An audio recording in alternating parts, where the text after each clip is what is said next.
Okay, I think we have something here. Throughout the course of history, writings have served as a way of keeping records.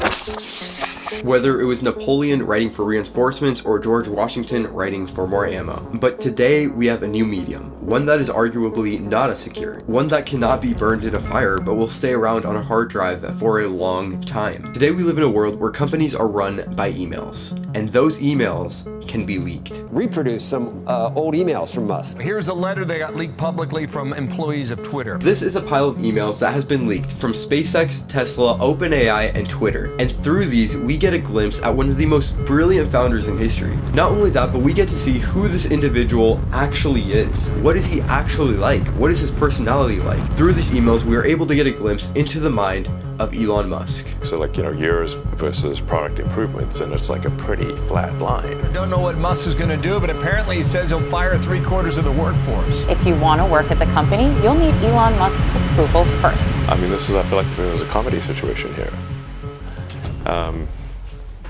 You're not making cars, Everyone knows Elon as sort of the madman behind Tesla. Why? Well, because of this. If somebody's gonna try to blackmail me with advertising, go yourself. That's false. No, what I You just lied. I don't care. Then I say so that you don't know what you're talking about. Go yourself. But there's a lot more depth to this because this same guy who's making jokes has started multiple billion-dollar companies. That's not an accident. This is someone who knows how to run a business, who knows how to lead people to do great things. And through his emails, we're able to learn that from him. We are able to learn his leadership style. We're able to learn how he runs his companies. And most importantly, we're able to learn who he really is. These emails are raw, unfiltered, and pretty much a blueprint for how to run a business. And maybe by studying these emails, we can learn some things and apply them to our own leadership style and our businesses. So this first email is one of the most popular ones because it is essentially a hack to productivity. It tells you what are the biggest time wasters in a company. One of these time wasters being large meetings. This email says avoid large meetings at all costs. They discourage debate and there's never enough time for everyone to contribute, making it a time waster. He also says in the email, walk out of a meeting or drop off a call as soon as it is obvious you aren't adding value. It is not rude to leave, it is rude to make someone stay and to waste their time. And that's huge because so many companies waste their employees' time when they could be doing what actually will move the company forward. A lot of the times these meetings are just time wasters when employees could be doing so much more. By having these meetings, people tend to procrastinate the actual work that needs to be done. This email even goes so far as to say that employees should use common sense when making decisions. Not everything has to be approved, not all the rules need to be followed. The employee simply just needs to be most efficient at doing their job. I feel like a lot of times a lot of us get bogged down by these rules and these regulations that are thrust upon you, when in reality all you need to do is do the thing that will move your business most forward. Think of Pareto's principle. If 20% of the work will get you 80% of the result, then you should spend most of your time doing the 20% that will actually move you that 80%. Forget the meetings, forget the fluff that's the final 20% of the equation. Just do what will move you forward. This email is a testimony to that philosophy, to removing the fluff in the business and do the actual work that needs to be done. Email 2. Another thing that Elon doesn't like is remote work, and I gotta say, remote work is a virus for a company that wants to do something great. Good work happens when a group of people is in the same place working on the same thing. And Elon knows this. When he found out that certain people were working remote at Tesla, this is what he said in an email. Everyone at Tesla is required to spend a minimum of 40 hours in the office per week. Moreover, the office must be where your actual colleagues are located, not some remote pseudo office. If you don't show up, we will assume you have resigned. We will assume you have resigned. That's how serious he is about this. And this next line too. The more senior you are, the more visible must be your presence. That's why I lived in the factory, so much so that those on the line could see me working alongside them. Of course, the best way to motivate your troops, the best way to motivate anyone in life is to simply be an example to them. If you want your employees to be working 12-hour days, then you yourself have to be working even more than that. One of the reasons Napoleon's soldiers were so loyal to him is because he wasn't someone who just barked orders at them. When they were in the battle, he would be on the ground positioning cannons with them. And when his soldiers saw this, they would fight even harder. An almost identical email was sent to his employees at Twitter after he acquired the company, and just shows how important this philosophy is to him. Third email, communication. Many companies and many people struggle with communication. Here's why. By far the most common way is chain of command, which means that you always flow communication through your manager. The problem with this approach is that while it serves to enhance the power of the manager, it fails to serve the company. Elon's way of communicating is pretty much by abolishing the chain of command. He writes, anyone at Tesla can and should email/talk to anyone else according to what they think is the fastest way to solve a problem for the benefit of the whole company. You can talk to your manager's manager without his permission. You can talk directly to a VP in another department. You can talk to me. You can talk to anyone without anyone else's permission. This is huge, and by doing this, Tesla's communication is top notch. Think about it like this. Imagine an employee at the bottom level has a fantastic idea for the company. For most companies, that employee would have to talk to his manager, and that manager would have to talk to his manager, and that manager to his manager, all the way up to the CEO. Now in Tesla, that is way shortened because that employee has access to talking to everyone. So if he has an idea for 2 managers above him, then he can just go to that manager and talk to him. This makes the process way shorter and increases communication in the company. Not only this, but he also talks about how communication should be clear. In another email, he explains what exactly his manager should do when they receive an email.